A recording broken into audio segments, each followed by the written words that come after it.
They lose their ability to think rationally, and they lose themselves in the competition, right? Because of greed, because of pride. And so this type of desire that we are creating, that Robert Greene is talking about, it doesn't add to genuine love. It doesn't. But it does. Like a boss. All right, so this strategy of the art of seduction by Robert Greene is a little controversial, and I do not think this is completely necessary, to be honest with you. But there is a principle to be learned when it comes to this topic, and that's how to appear like an object of desire. This doesn't just apply to meeting people and finding a partner and increasing their interest towards you. This applies to every aspect of life. This applies to managers, this applies to parents, this applies to teachers, this applies to politics, this applies to your work life. Apply this on how to be an object of desire and get people to compete for you. For example, it's almost like you're an applicant and you're highly desired. If you could communicate to the person who's interviewing you that you're highly desired, your value, changing nothing in your resume, your value will increase, right? So let's understand this principle outside of seducing, which is a word that's strictly connotated and associated with deception. No, this is more about overall how to have that, how to seduce in a grand scale, how to bring people to your shop, how to get people to buy things from your company, how to hire people, how to get hired, how to increase your value in all your life. Okay, so let's watch this, and if you guys enjoy this, comment on the description down below if you're a Patreon supporter, and so let's begin with the video. 4. Appear to be an object of desire. Create triangles. Let me make sure that sounds good. Okay, good. We are social creatures and are immensely influenced by the tastes and desires of other people. Imagine a large social gathering.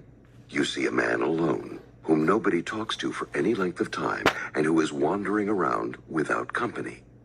Isn't there a kind of self-fulfilling isolation about him? Why is he alone? Why is he avoided? There has to be a reason. Until someone takes pity on this man and starts up a conversation with him, he will look unwanted and unwantable. But over there, in another corner, is a woman surrounded by people. They laugh at her remarks, and as they laugh, others join the group, attracted by its gaiety. When she moves around, people follow. Her face is glowing with attention. There has to be a reason. In both cases, of course, there doesn't actually have to be a reason at all. The neglected man may have quite charming qualities, supposing you ever talk to him, but most likely you won't. Desirability is a social illusion. Its source is less what you say or do or any kind of boasting or self-advertisement than the sense that other people desire you. It's not about how desirable you really are. It's really about how desirable people think you are. You could create an illusion of fame, an illusion of power by just creating that illusion. For example, I remember when I went to Europe, everybody thought I was The Weeknd or Juice WRLD, and or XX, and I'm like, one person actually thought that I was XX. I'm like, yo, dude, he's dead. You know that, right? Like, Tentacion is dead. Like, people taking pictures with me.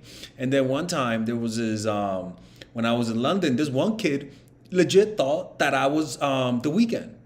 He started telling people in the train I was The Weeknd, and you know it got crazy when I started getting 45 to 50-year-old dudes wanting to take a picture with me. I'm like, dude, you don't even listen to The Weeknd. You want to take a picture with me? One time I was reading a book in that train ride, and there was someone behind me, but then I saw somebody take a picture, and it was a dude hiding in the background trying to take a picture with me. I'm like, and the kid who kept telling everyone that I was The Weeknd, like 2 girls gave me their number. I'm like, what?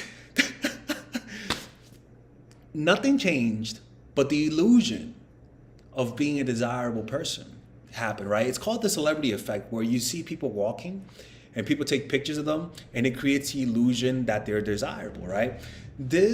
We are susceptible to this. Just like we're susceptible to people looking up and then we look up. We are social animals, right? And we only need one person whom we are influenced by to promote that thing in order to become desirable, even if the quality doesn't change. So that's why a lot of marketing teams, they'll hire desirable women or they'll hire celebrities to get that credibility, right? To get them, if somebody of that high value likes them, then that means if they like them and I'm trying to be like them, I'm gonna like them too. It's like the guy who has a hot girlfriend and all of a sudden all the girls want him now. It's because he was chosen by her and now other women want him, all because a high status woman, or the illusion that a high status woman likes him, even though they may not be together. But if you just post pictures where you're around high value women, attractive women, you look more attractive as a man, even if they're models that you hired, right? So it's not about reality, it's about the illusion of it. Studies show that if you take a picture with women smiling at a man, he looks more attractive. Same picture, same people, but now the people are smiling directly at the camera, the men look less attractive. Nothing changed physically with the guy, but the illusion of being an object of desire. To turn your target's interest into something deeper, into desire, you must make them see you as a person whom others cherish and covet. Desire is both imitative, we like what others like, and competitive, we want to take away from others what they have. You see, a lot of marketers understand that it's one thing for there to be a sale, but when people start competing for that thing, they get very tribal. They become very primal. People start. Have you seen videos of people during Black Friday? Like I've seen videos of adults taking toys from children. I'm like, this is his first Black Friday, and here you are, Bob the dude taking the toy from the baby. Is crazy. You see so many of them. By the way, if you guys are enjoying this video, become a Patreon supporter for just $5 a month. You guys will get access to my Robert Greene book club, and for $10 a month, and a bunch of other videos that I post.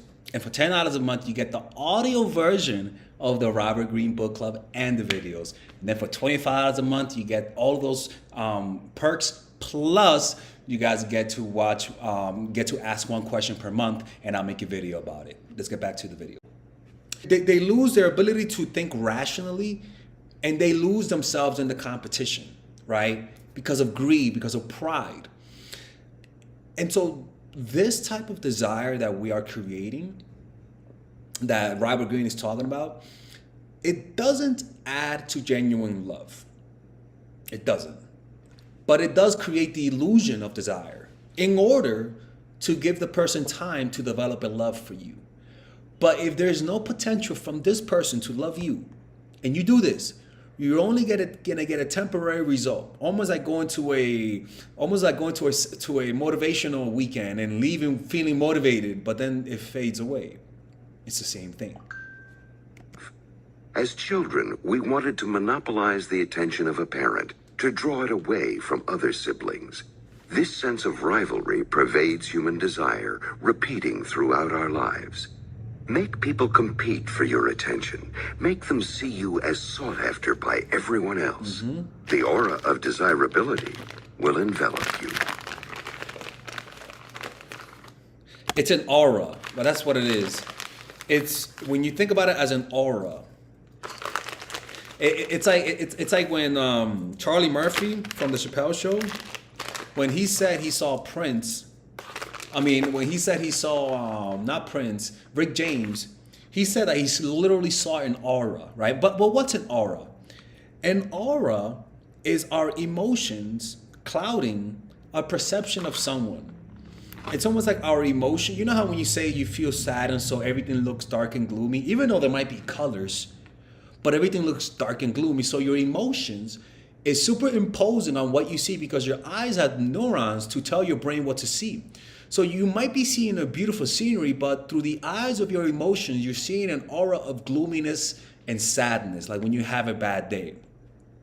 So your brain might be seeing the beautiful colors, but it's not perceiving it. It's not fully processing it. There's a fog of emotion, almost like a fog, and almost like a foggy window, and not being able to see the through the rain. Right? That's almost like an aura, but for the negative. The positive aura is when this person produces certain positive emotions that we are seeing this person through an extreme bias. And the more of an aura they have, the more of a bias our perception of them are. And this is where the halo effect is in, where this aura of desirability will increase how attractive they are. You might even start noticing more symmetric parts of their face. You might be focusing more on the parts that are symmetric and avoiding recognizing the parts that are asymmetric, right, per se. I think the brain has that bias when we like someone. We just ignore the negative. And so our ability to see this person will almost like distort itself, like gravity distorts light. And you only see the positive and the negative. And it's almost like you're not getting the full signal because of the aura. Like this aura has an influence on you. And this aura could be called charisma. And that's why when you create this aura, you could do no wrong. When you make people compete for you, you could do no wrong. That's what cult leaders use, a lot of celebrities use, and a lot of abusive partners do to a lot of people. And also, when you fall in love, this happens. You start seeing this aura. And this aura gets magnified when there's competition, because we begin to get very primal, and our ego and our self-esteem gets wrapped up in our winning. All right, let's keep listening. Your admirers can be friends, or even suitors. Call it the harem effect.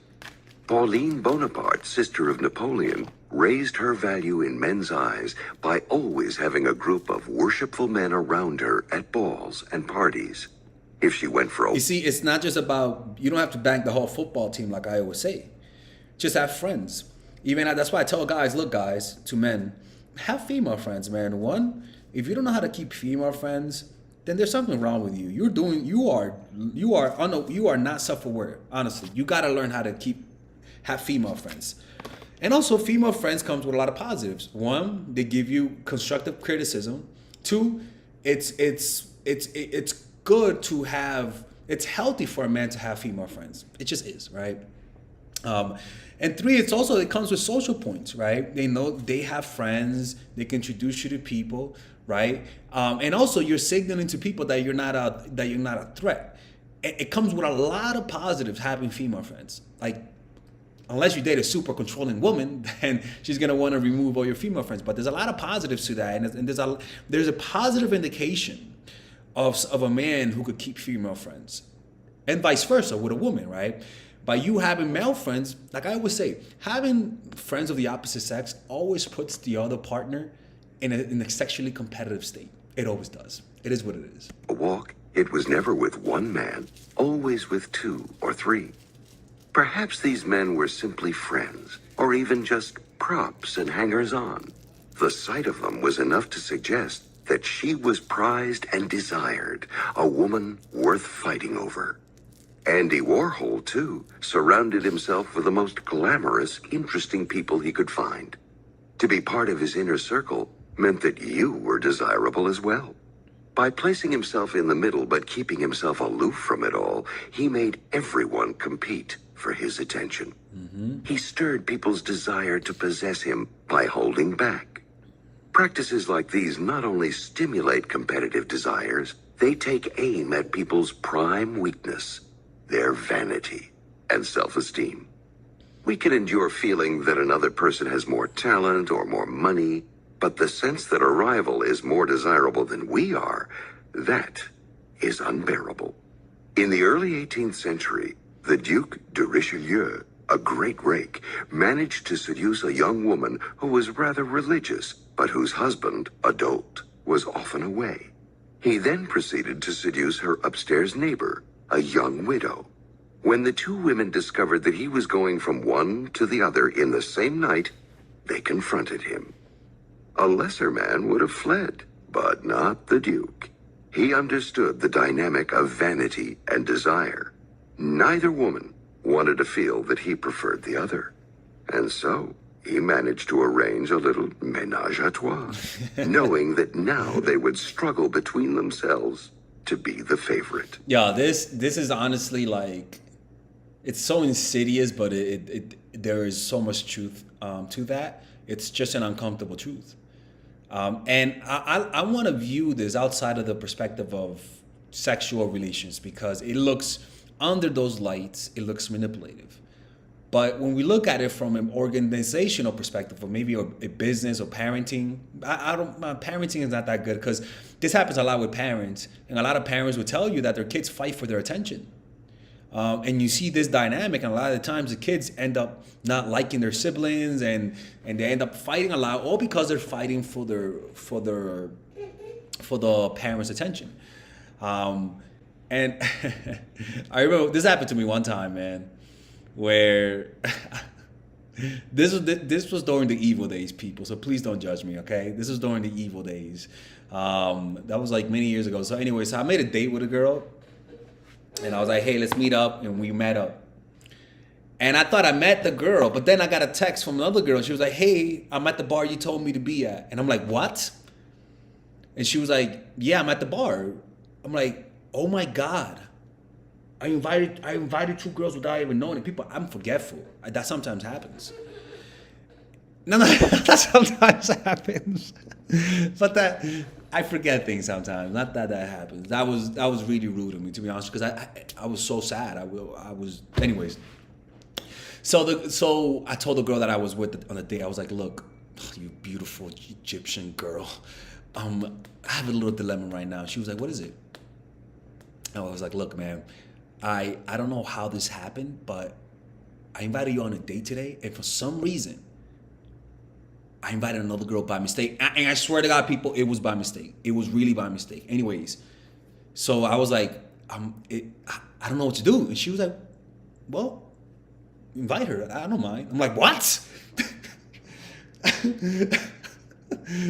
I swear to God, people, I saw an aura. I saw an aura in her head, people. I saw an angel. I saw wings on her, people. And I was like, oh my God. I'm like, so I texted the girl and I was like, hey, I think we have a problem. And I was like, look, and she came over. And she came from fucking Spain, and I was in Netherlands. Don't ask me, no, don't ask questions, people. She was like, hey man, what the fuck? And I was like, look man, I don't know what happened. I invited you, you both look the same. I swear to God, they looked the same and they had a similar name. And I was like, look, man, what should we do? And she was like, anyways, I hope you guys enjoyed this video. You could join the Robert Greene Book Club to watch the whole video. For $5 a month, you guys have access to all of my Robert Greene Book Club videos. For $10 a month, you get access to them. And we're going to start adding, for $10 a month, you get the podcast version of the videos, of Robert Greene videos. So that means you guys can watch it in audio form through a podcast feed so that you don't have to watch the video. And for $25 a month, you get all of those perks. Plus, you guys can, you guys can ask one question per month and I'll make a video about it. And for $50 a month, sorry, oh my God, Alex is dying. And for $50 a month, you guys can get all of those perks and I'll draw you. And I'll send you the drawing in a form of, through email, okay? Anyways, I'll see you guys there. Support the Patreon and join the book club.